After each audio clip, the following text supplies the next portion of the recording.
अस्सलाम वालेकुम। आज का हमारा टॉपिक है जी जॉइंट्स। और जॉइंट्स में सबसे पहले हम उसकी डेफिनेशन करेंगे। डेफिनेशन क्या है? तो वो पॉइंट जहां पे दो बोन्स आपस में जुड़ती हैं उस पॉइंट को हम बोलते होते हैं जी जॉइंट।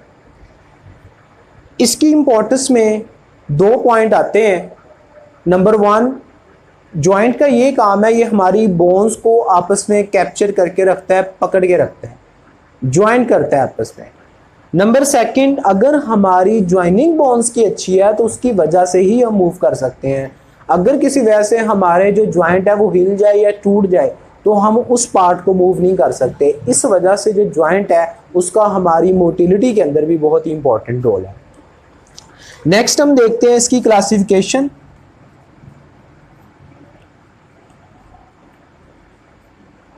क्लासिफिकेशन के लिहाज से इसको डिफरेंट कैटेगरीज में डिवाइड किया गया है। पहले हम देखेंगे classification on the basis of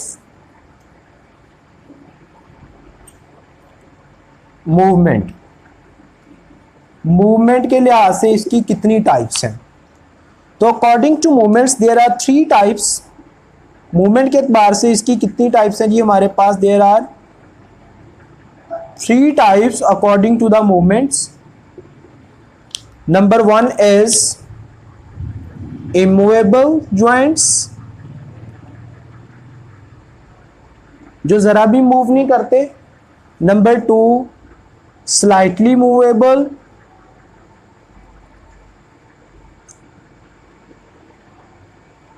और number 3 is freely movable joints।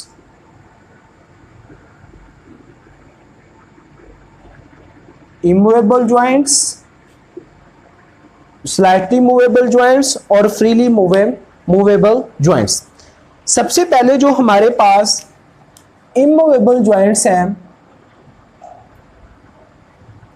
ये वो ज्वाइंट्स हैं जो कि किसी डायरेक्शन में मूव नहीं कर सकते, यानी कि फिक्स हैं। उनकी जो एग्जांपल है वो हमारे पास है ज्वाइंट्स ऑफ स्कल। जितने भी जो हमने लास्ट लेक्चर में बोन्स पढ़ी हैं उसके जो नाम हमने पढ़े हैं, उसकी जितनी भी बोन्स हैं वो सारी की सारी हमारी कौन सी बोन है? इमूवेबल जॉइंट्स हैं। उसके बाद जो दूसरे हैं they are slightly movable,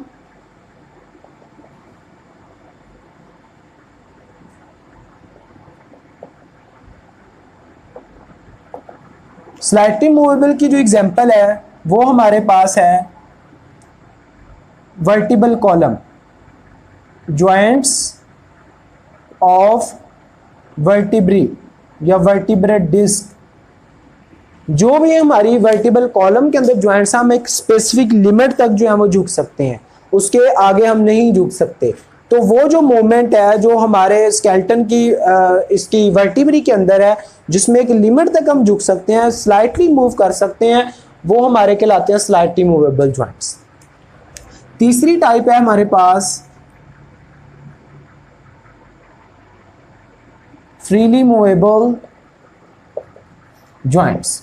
freely movable joints वो होते हैं जो हर डायरेक्शन में इजीली मूव कर सकते हैं, हर तरफ जो है वो मूव कर सकते हैं। उसमें हमारे शोल्डर ज्वाइंट्स भी आते हैं। इसकी 2 कैटेगरीज हैं, लेकिन हम तो ओवरऑल पढ़ रहे हैं।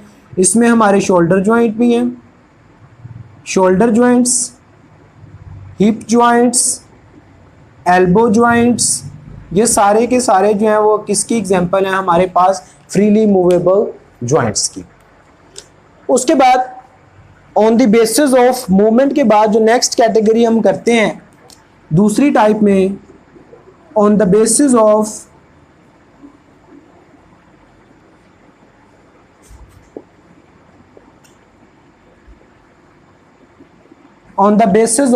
स्ट्रक्चर। स्ट्रक्चर की बुनियाद पे इसकी फर्दर जो है वो आगे टाइप्स हैं।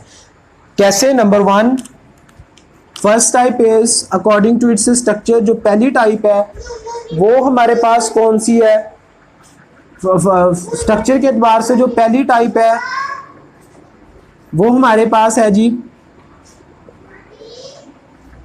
Fibrous joints,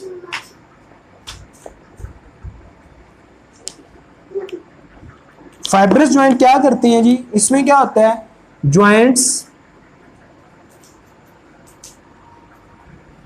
that present in our jaws that fix our teeth in it have fiber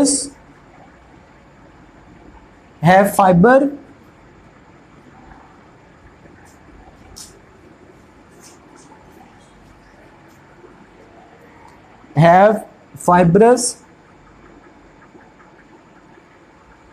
structure. That's why हम उसको क्या नाम देते हैं जी, फाइब्रस जॉइंट। जो हमारे टीथ को जास के अंदर फिक्स करते हैं उसके नीचे जो है वो फाइब्रस स्ट्रक्चर होती है, जिसकी वजह से कहते हैं कि वो हमारे पास कौन से जॉइंट्स हैं, फाइब्रस जॉइंट्स। हमने अगर टीथ अगर गिर भी जाए हमारे तो हम इस किस्म की स्ट्रक्चर उसमें देखते हैं, ऐसे जब वो टूटता है तो हमें इस किस्म की उसकी स्ट्रक्चर नीचे जो है वो नज़र आती हैं, ऐसी नीचे से जो है वो फाइबर से हमारे निकले होते हैं टीथ के। तो ये जो फाइबर्स जो नीचे की तरफ हैं जो टीथ के साथ हैं, इसको हम कहते होते हैं फाइबरस और फाइबर, और ये एम्बेडेड हो जाते हैं इनटू दी जाज बोन, जो मैंडिबल है हमारी लोअर या अपर पार्ट मैक्सिला। तो इसकी जो फिक्सेशन पॉइंट की फाइबर अटैच करने में हेल्प करते हैं, इस वजह से जाज और टीथ के दरमियान जो ज्वाइंट है उसको हम क्या कहते होते हैं जी, फाइबरस ज्वाइंट। नंबर सेकंड, दूसरा हमारे पास कार्टिलेजिनस स्ट्रक्चर है।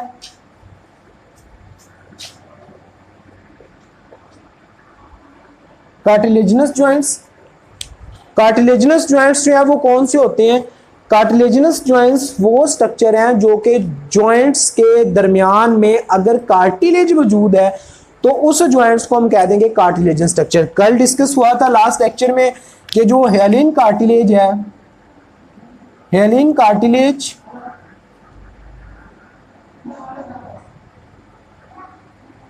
is present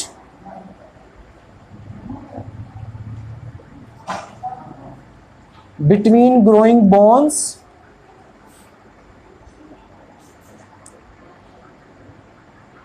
हेलिन कार्टिलेज जो है ये ग्रोइंग बोन्स के दरमियान मौजूद होता है, जो हमने कल डिस्कस किया था। ये हमारे पास एक बोन है, ये इसी तरह की दूसरी बोन है। तो इन बोन्स को दरमियान जो ब्लूइश कलर का एक कार्टिलेज होता है जो उसकी जोड़ने में हेल्प करता है, उसको हम क्या बोलते होते हैं जी, दैट इज कॉल्ड हेलिन कार्टिलेज, जो बोन्स के दरमियान में है उसको हम हेलिन कार्टिलेज कहते हैं। इस वजह से इस किस्म के ज्वाइंट जो कि आपके ग्रोइंग बोन्स के दरमियान है, हेलिन कार्टिलेज या दूसरे फाइब्रस ज्वाइंट भी हो सकते हैं, फाइब्रस कार्टिलेज भी मौजूद होता है डिफरेंट पार्ट्स के अंदर। उन जॉइंट्स को जिनमें कार्टिलेज आपस में बोन्स को जोड़ते हैं उसको बोलते होते हैं जी हम कार्टिलेजिनस जॉइंट्स। उसके बाद हमारे अच्छा जी थर्ड टाइप है हमारे पास on the basis of the structure that are synovial joints.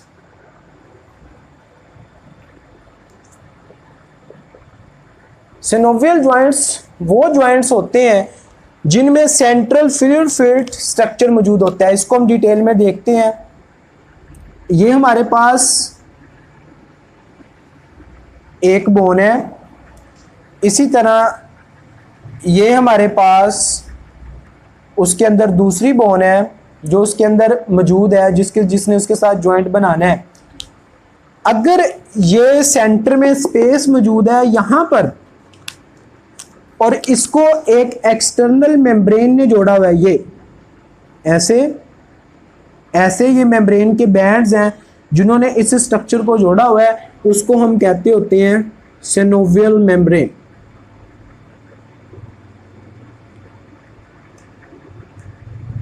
और ये जो फ्लूइड फील्ड कैविटी है जिसके अंदर सिनोवियल मेम्ब्रेन क्या करती है, फ्लूइड सेक्रीट करती है और इन जॉइंट्स के दरमियान जो है ये फ्लूइड मौजूद होता है, इसको सिनोवियल मेम्ब्रेन कहते हैं। या फिर इसको दूसरा नाम इसके एक और स्ट्रक्चर मौजूद होता है सिनोवियल मेम्ब्रेन के अलावा, जिसको हम कह देते हैं जी फाइब्रस कैप्सूल।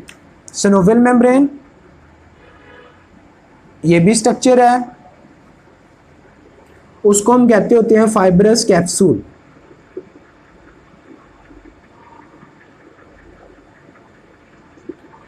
ये सिनोवियल मेम्ब्रेन और फाइब्रस कैप्सूल मौजूद है, सेंटर में जो फ्लूइड है उसको हम क्या कह रहे हैं जी, सिनोवियल फ्लूइड। कुछ पार्ट जो सिनोवियल फ्लूइड का है दैट में be modified into some kind of ligaments. Ligaments जो वो स्ट्रक्चर है जो दो बोन्स को आपस में जोड़ते हैं, कुछ जो है वो इसके अंदर मॉडिफाइड हो सकते हैं, उस स्ट्रक्चर को हम बोलते होते हैं जी ligaments. Synovial membrane can be modified into some kind of ligaments. इस किस्म के जॉइंट्स जिसमें सिनोवियल मेम्ब्रेन हो और सेंट्रल फ्लूइड फिल्ड कैविटी हो जो बोन्स के दरमियान फ्रिक्शन को रिड्यूस करती है, उस जॉइंट्स को टाइप को हम बोलते होते हैं synovial joints. It has fibrous capsule, synovial membrane, central fluid filled cavity and some modified ligaments as well. That joints are called synovial joints. Synovial joints को फर्दर हम टू कैटेगरीज के अंदर आगे डिवाइड करते हैं।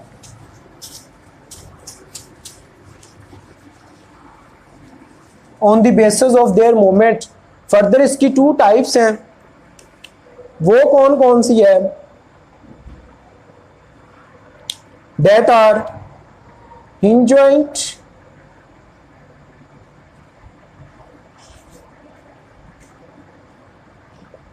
नंबर वन उसकी type hinge joint. इसमें क्या होता है, दैट अलो मूवमेंट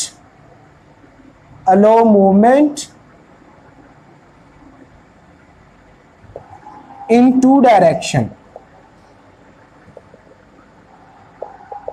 ये दो डायरेक्शन के अंदर मूवमेंट होने देते हैं। मसलन हमारी एल्बो ये दो ऊपर जा सकती है, नीचे जा सकती है। नंबर टू, यहां पे जो मसल्स होते हैं, जो बोन्स होते हैं, joints, these joints are parallel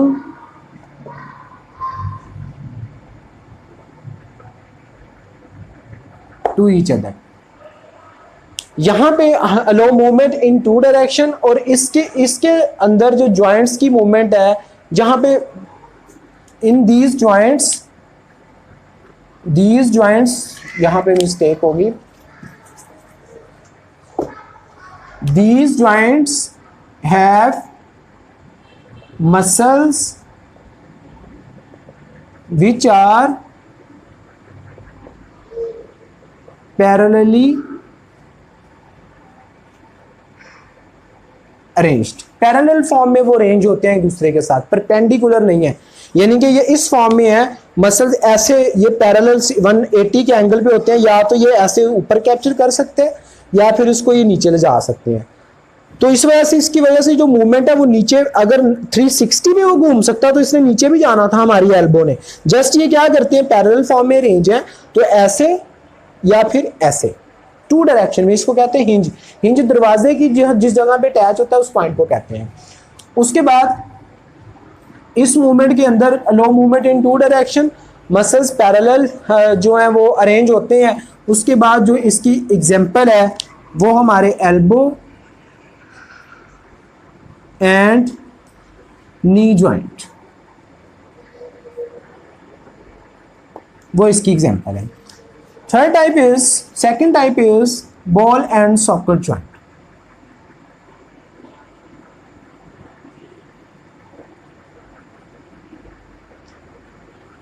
ऐसे जॉइंट्स जो कि all direction allow movement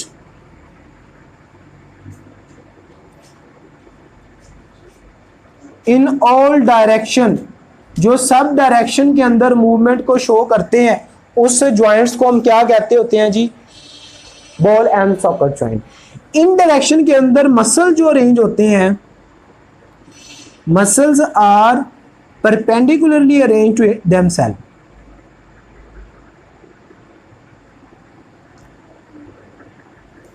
perpendicularly arranged, muscle जो है वो परपेंडिकुलरली अरेंज होते हैं। जैसे ये हमारा शोल्डर है, ये चारों तरफ मूव कर सकता है। इसी तरह ये हमारी जो हिप बोन है, लेग हमारी चारों तरफ रोटेट कर सकती है, क्योंकि उसमें मसल्स की जो डायमेंशन है वो ऐसे भी है, साथ ऐसे भी है, ऐसे और दूसरी तरफ ऐसे, मसल इस तरह अरेंज है। और दूसरा जो जॉइंट्स की शेप है वो ऐसे सॉकेट होता है, ये बॉल है, ऐसे जो है वो अंदर फंसता है, इस वजह से वो तमाम डायरेक्शन के अंदर जो है वो इजीली मूव कर सकता है। इस किस्म के जॉइंट्स को हम बॉल एंड सॉकेट जॉइंट बोलते हैं। इसकी जो आगे एग्जांपल्स हैं हमारे पास, एग्जांपल्स में हमारा shoulder joints and hip joint, ये इसकी जो है वो एग्जांपल है। एक डायग्राम बनी हुई है लास्ट पे, जिसमें बुक में मेंशन नहीं है इसकी एक्सप्लेनेशन। वो हमारे पास जो जॉइंट्स हैं वो पिवट जॉइंट हैं। पिवट जॉइंट जो एक ही पॉइंट के अंदर जो है वो रोटेट कर सकते हैं, जिस तरह हमारी जो रिस्ट है, ऐसे ऐसे हम जैसे लॉक खोलते हैं, तो ये जो इस अलो करते हैं एक डायमेंशन में बैक एंड फोर्थ, इस मूवमेंट को, जिसमें कोई चीज़ वो एक ही पॉइंट के गिर्द रोटेट भी नहीं होती, एक स्पेसिफिक डायमेंशन तक जाती है फिर वापस आ जाए, ऐसे इस किस्म के जॉइंट्स को हम कहते होते हैं जी पिवट जॉइंट। तो ये तीन जो है वो टोटल टाइप हो जाती हैं जो कि बुक में मेंशन है। यहाँ तक हमारा लॉन्ग क्वेश्चन कंप्लीट होता है। Right note on the joints on the basis of there structure, on the basis of their movement, उसके बाद उनकी जो डेफिनेशन और उसकी इंपॉर्टेंस। तो नेक्स्ट इंशाल्लाह हम पढ़ेंगे डिफॉर्मेलिटीज ऑफ स्केलेटन। आज का हमारा टॉपिक अपने इख्तिताम को पहुंचा। लास्ट पे जो है मैं इसकी जो पिक्चर्स हैं तमाम किस्म के जॉइंट्स की मैं शेयर कर दूंगा, उनको आप लाजमी देख लीजिएगा, उससे आप लोगों को किस किस्म के जॉइंट्स होते हैं उनकी क्लैरिफिकेशन हो जाएगी। अल्लाह हाफ़िज़।